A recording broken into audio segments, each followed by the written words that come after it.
3장 8절부터 18절 말씀까지입니다. 구약성경 794쪽에 욥기 33장 8절부터 18절 말씀까지. 8절 말씀. 그대는 실로 내가 듣는 데서 말하였고 나는 그대의 말소리를 들었느니라. 이르기를 나는 깨끗하여 악인이 아니며 순전하고 불의도 없거늘 참으로 하나님이 나에게서 잘못을 찾으시며 나를 자기의 원수로 여기사 내 발을 착고에 채우시고 나의 모든 길을 감시하신다 하였느니라. 내가 그대에게 대답하리라. 이 말에 그대가 의롭지 못하니 하나님은 사람보다 크심이니라. 하나님께서 사람의 말에 대답하지 않으신다 하여 어찌 하나님과 논쟁하겠느냐. 하나님은 한 번 말씀하시고 다시 말씀하시되 사람은 관심이 없도다. 사람이 침상에서 졸며 깊이 잠들 때에나 꿈에나 밤에 환상을 볼 때에 그가 사람의 귀를 여시고 경고로서 두렵게 하시니 이는 사람에게 그의 행실을 버리게 하려 하심이며 사람의 교만을 막으려 하심이라. 그는 사람의 혼을 구덩이에 빠지지 않게 하시며 그 생명을 칼에 맞아 멸망하지 않게 하시느니라. 아멘. 끝까지 지켜보던 젊은 사람 엘리후의 말은 그보다 연장자인 욥과 그 세 친구들에게 참 뼈아픈 말이었을 것이다 라는 생각이 듭니다. 우리가 엘리후의 말을 자세히 좀 들어볼 것은 사실 하나님이 나타나셨을 때 욥에 대해서도 책망하시는 부분이 있어요. 그리고 욥의 세 친구에 대해서도 책망하시는 부분이 있으나 이 엘리후의 말에 대해서는 하나님이 책망하시지 않습니다. 그러니까 그가 일종의 그 좀 중재자 역할을 하는 부분이 있는 거죠. 무엇보다도 욥과 세 친구는 각각 자기 입장에 치우쳐서 말을 하였는데 이제 하나님의 입장에서 편에서 말을 한 사람이 이제 엘리후라고 할 수 있을 것입니다. 엘리후가 가만히 들어보니 욥이 자기는 의로운데 그런 자기에게 하나님께서 자기를 원수처럼 대한다. 왜 전능자가 나를 괴롭히십니까? 나는 죄가 없는데. 그러니까 하나님께서 그 이유에 대해서 내게 말이라도 하십시오. 왜 말도 안 해주십니까? 라고 해서 이제 굉장히 그 항변하잖아요. 그 잘못됐다고 얘기하고 있는 거예요. 그 엘리후의 잘못을 두 가지로 설명하는데 첫 번째는 뭐냐면 하나님은 이렇게 너랑 쉽게 말 섞을 수 있는 존재가 아니다. 여러분 우리가 뭐 이렇게 높은 사람한테 가서 함부로 말할 기회가 별로 없지 않습니까? 그렇죠? 그냥 그런 기회는 흔치 않게 오죠. 그죠? 그러니까 우리가 그런 사람한테 세상에서도 높은 사람한테 가서 그 말할 기회를 얻어서 말한다는 것이 굉장히 희귀합니다. 그렇잖아요. 그러니까 여기 연류가 말이 하나님 너보다 크잖아 이런 얘기죠. 그러니까 네가 하나님 앞에 가서 그렇게 대답하라고 네가 원하는 말에 대답하라고 그렇게 하나님 앞에 땡깡 부려서 되는 분이 아니다라고 얘기하고 있는 거죠. 그만큼 우리와 하나님 사이는 하나님과 피조물 사이, 그렇죠? 그가 우리에게 스스로 내려오지 않는 한 우리가 스스로 그에게 가서 우리의 권리를 주장할 수 없는 그런 거란 말이에요. 그런 거. 그러니까 하나님과 우리 사이에 그렇게 높음과 낮음이 있다라는 것들을 망각하고 있는 거 아니냐. 우리가 그럴 수 있는 존재냐 이런 것이죠. 우리가 힘들다고 하나님 앞에 가서 따져 묻고 왜 이렇게 하냐고 따져 물을 수 있는 그런 존재가 아니다. 라는 것들을 기본적으로 이야기하고 있는 것입니다. 그리고 두 번째로 뭐냐면 그런데도 하나님은 굉장히 자비하셔서 우리 가운데 오셔서 뭔 일을 행하실 때 우리에게 하나님은 말씀하시는 분이라는 얘기죠. 그것도 한 번 하는 것이 아니고 한 번, 두 번. 오늘 본문에 보니까 두 번이나도 말씀하시는 분이고 우리가 더 가서 29절에 가면 실로 하나님이 사람에게 이 모든 일을 재사명하신다 그랬어요. 세 번도 말씀하시는 분이라는 얘기죠. 우리도 보통 사람들한테 말할 때 안 들을 것 같으면 3-4번이라 하잖아요. 한 번, 두 번, 세 번 이렇게 얘기하잖아요. 그러니까 이게 이제 할 말 다 한다는 얘기죠. 부족하지 않다는 얘기입니다. 그러니까 엘리오가 그렇게 얘기하는 거죠. 하나님은 본래 그런 존재나 우리랑 말 섞지 않아도 되는 존재이시나 그러나 그가 우리에게 말씀을 행하신다. 사람이 죄에 빠지지 않도록, 사람이 실족하지 않도록, 사람이 망하지 않도록 그는 말씀하시는데 그의 말씀하시는 그 루트가 경로가 다양하다라고 이야기하고 있는 거죠. 그러니까 네 말처럼 하나님이 말 안 하고 꼭 너를 괴롭히시려고 그런 분 아니고 하나님은 분명히 여러 경로를 통해서 여러 번 말씀하셨을 거다. 그래서 예를 드는 것이 하나님이 꼭 음성으로 해야 귀에 듣는 거로만 말씀하시는 건 아니지 않느냐. 오히려 그게 더 어렵다는 거죠. 우리도 신앙생활하면서 사실 기록된 하나님 성경을 통해서 하나님의 말씀을 듣기가 용이하지 않습니까? 그런데 욥기 시대에는 이런 기록된 성경이 있었어요, 없었어요? 없지 않습니까? 그러니까 어떻게 하나님의 말씀을 들을 수 있겠어요? 우리가 창세기나 그때로 가보면은 하나님께서 꿈으로도 또 환상으로도 심지어는 그 나그네의 모습으로도 우리가 그 사람의 형상으로 이렇게 오시는 그런 거 있잖아요. 천사들이 사람의 몸 이렇게 여러 가지로 하나님은 말씀하신다는 얘기예요. 말씀하신다. 우리 하나님은 그게 이제 우리 하나님이 우상과 다른 점이죠. 사람의 손으로 만든 우상은 사람이 조각해서 만든 우상은 말을 하지 못하지 않습니까? 그래서 누가 말을 합니까? 우리가 말을 합니다. 그래서 열심히 빌고 우리가 원하는 것을 기도하는 것이 우상에게 사람들이 하는 일이고, 근데 우리의 기도가 다른 점은 제가 항상 얘기하지만 일방적이지 않다는 거죠. 우리가 계속 우리가 원하는 것을 소원을 아뢰는 것은 우상에게만 있는 것이요. 그러나 하나님을 섬기는 것은 하나님이 우리에게도 말씀하신다는 거예요. 근데 그것이 더 많으면 많을수록 우리가 바른 신앙을 찾아갈 수 있어요. 결국 신앙이라는 것은 우리 뜻대로 하는 게 아니라 하나님 뜻대로 하는 거잖아요. 하나님 우리보다 선하고 지혜로우니까. 하나님 우리에게 또 복 주시기를 원하고. 그러니까 하나님 뜻대로 행하는 것이 결국 신앙인데, 신앙이 좋다는 것은, 믿음이 좋다는 것은 결국 하나님의 나를 향한 그 뜻과 주권 말씀을 잘 듣는다는 얘기예요. 들을 수 있다는 얘기예요. 신앙이 안 좋다는 얘기는 뭐예요? 못 듣는다는 얘기예요. 내 말만 계속 한다는 얘기지. 근데 하나님이 말씀도 안 하시고 우리를 못 들었다고 탓하시겠냐는 거죠. 성경에서도 보면 하나님께서는 참 말씀하시는 게 많잖아요. 말 안 들으면 당나귀 입을 열어서라도 말씀하시는 분이고, 예수님께서도 뭐 돌들이 말할 수도 있다라고 얘기하잖아요. 그렇죠? 하나님은 말씀하시는 하나님. 하나님이 말씀을 하시기 때문에 사람을 창조할 때 입을 창조하신 거예요. 그죠? 언어를 주신 분도 하나님이고, 언어를 혼잡게 하시는 분도 하나님이신 거고, 언어를 하나로 묶는 분도 하나님이신 거고, 성령의 역사인 거고. 그러니까 우리가 그 전제를 빼먹으면 안 되죠. 그러니까 내가 못 들어요. 하나님의 말씀 못 깨달아. 못 들어. 그 문제가 누구한테 있는 거예요? 나한테 있는 거예요.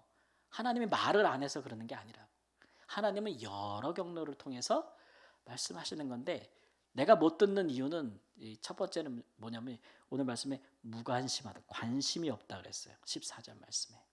그러니까 하나님 말씀을 듣는 것이 신앙이라고 생각하지 않고 내가 원하는 것을 말하는 것이 신앙이라고 생각하면 하나님 말씀 잘 안 들린다는 거죠. 그 신앙생활하는 거 보면은 듣는 게 가장, 믿음은 들음에서 난다 그러잖아요. 어떤 분이 이렇게 하나님 말씀을 딱 듣는 걸 보면 저분이 믿음에 들어서겠다라는 확신이 와요. 근데 아예 못 듣는다.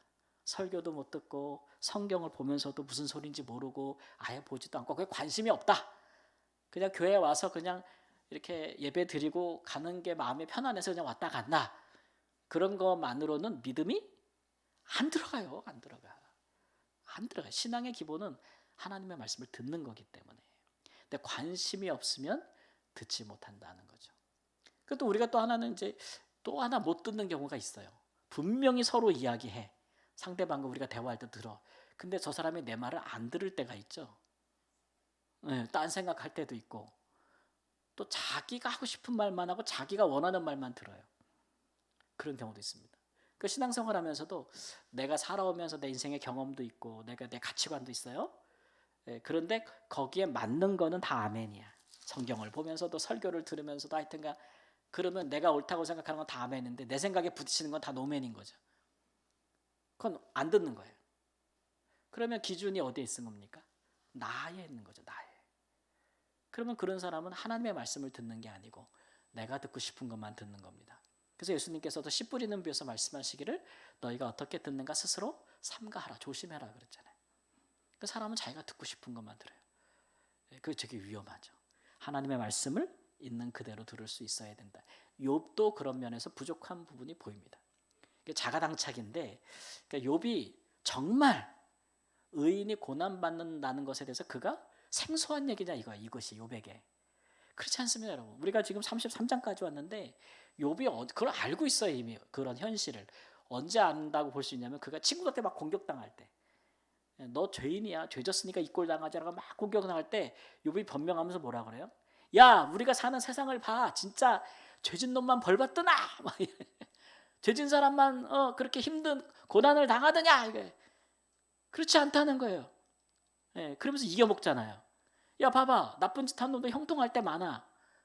물론 악인은 반드시 심판을 받을 거야. 근데 그 심판이 그렇게 빨리 행해지진 않잖아. 봐봐, 우리가 살아가는 세상을 봐봐. 그럼 악인이 형통할 때는 누가 고난을 받는 거예요? 의인이 고난을 받는 거잖아요. 그래서 의인이 고난을 받아 막 이렇게 얘기를 해요. 그래, 나는 그렇게 잘못되지 않았어 막 이런 얘기도 하면서.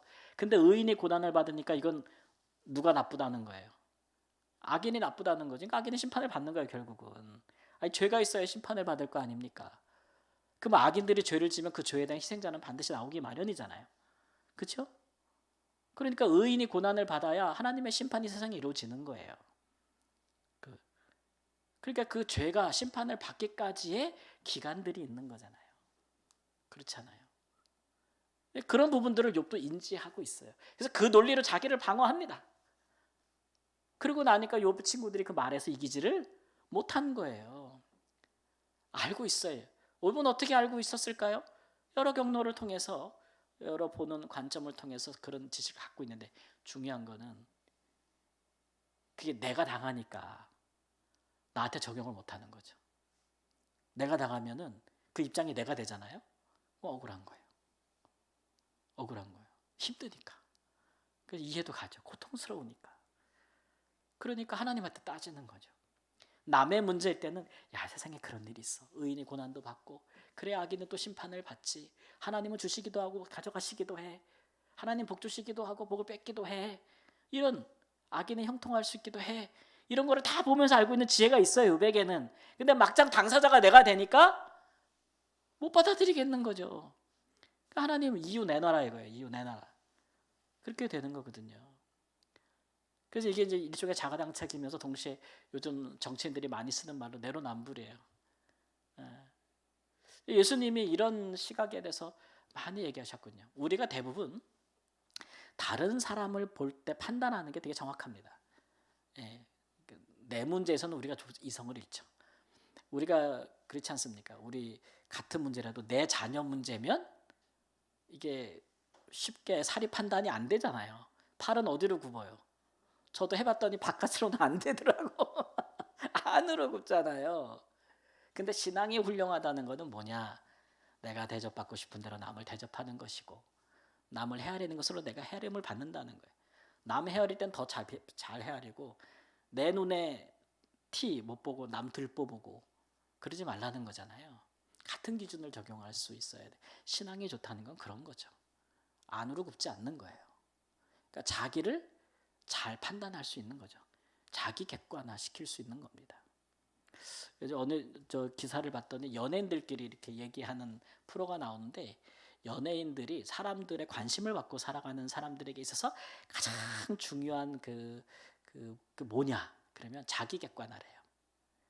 연예인들끼리 얘기해요. 그래야 건강하대요. 연예인들이 다른 사람의 관심과 시선을 받고 살아가잖아요. 그리고 자기가 하는, 그러니까 자기의 있는 모습 그대로를 보여주며 인기를 얻지 못하거든요. 그죠? 실제 자기와 자기가 연기하는 모습이 너무 다른 거잖아요.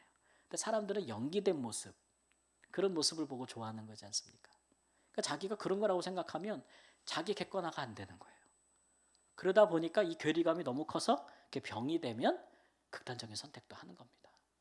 그래서 자기 객관화를 하는 연예인의 건강, 이게 제일 중요한 거예요. 뭐 자기네끼리 막 이렇게 얘기하는 거를 들었거든요. 그런 부분이 있어요. 우리 신앙도 자기 객관화를 잘 해야 돼요. 잘 해야 되는 것이죠. 그래서 내가 이미 알고 있는 거, 내가 이미 깨달은 거, 진리, 지혜 이런 것들을 나에게도 적용할 수 있어야 돼요. 나에게도 좀 엄격하게 적용할. 나한테는 너무 관대하고, 요즘은 이게 더 지혜로운 것일 수도 있어요. 세상 살아가는 방법에 나한테는 너무 관대하고 다른 사람한테는 엄격하고, 그래야 내가 잘 살지 이렇게 하면 그럴 수 있지만, 신앙은 그렇지 않은 거죠. 하나님 나라는 그렇지 않습니다. 남한테 엄격하게 하고 나한테는 너무 관대하지 않죠. 반대인 경우가 훨씬 많죠. 그런 부분에 있어서 우리가 이제 엘리후가 지적하는 부분들을 한번 생각해 봐야 될 것입니다. 그러니까 그렇게 이제 하나님 앞에 네가 그렇게 하는 것이 내가 볼 때는 좋지 못하다라고 이야기하고 있는 것이죠. 우리의 신앙생활은 나한테 유불리를 따지는 것보다도 먼저 우리가 항상 하나님의 앞에 그의 말씀을 듣고 있는가, 또 우리가 그 말씀에 따라 살고 있는가, 내가 먼저 그 자리에 서 있는가, 이런 것들을 항상 먼저 생각할 수 있는 그런 기본적인 경건의 태도가 굉장히 중요하다. 그런 것들이 우리 가운데 균형을 잃어갈 때 이제 이런 현상들이 나타나는 겁니다. 특별히 내가 이제 힘있고 내가 이렇게 보기에 좋고 이럴 때는 별로 느낄 수 없죠. 내가 이렇게 균형을 잃고 있다는 것을 신앙에 알 수는 없는데, 내가 조금만 어려워지고 약해지면은 이제 티가 좀 나는 거죠. 그런 부분에 있어서. 그래서 우리가 하나님 앞에서 좀 내로남불이나 혹은 자가당착 이런 게 아니고, 하나님의 말씀을 들으면 우리가 누구에게, 저 사람에게 이런 거 말고 나한테 먼저, 내게 필요한 말씀, 내가 깨달은 말씀, 그런 말씀을 나에게 먼저 적용할 수 있는 경건이 있기를 우리 주 예수님의 이름으로 축원합니다. 아멘.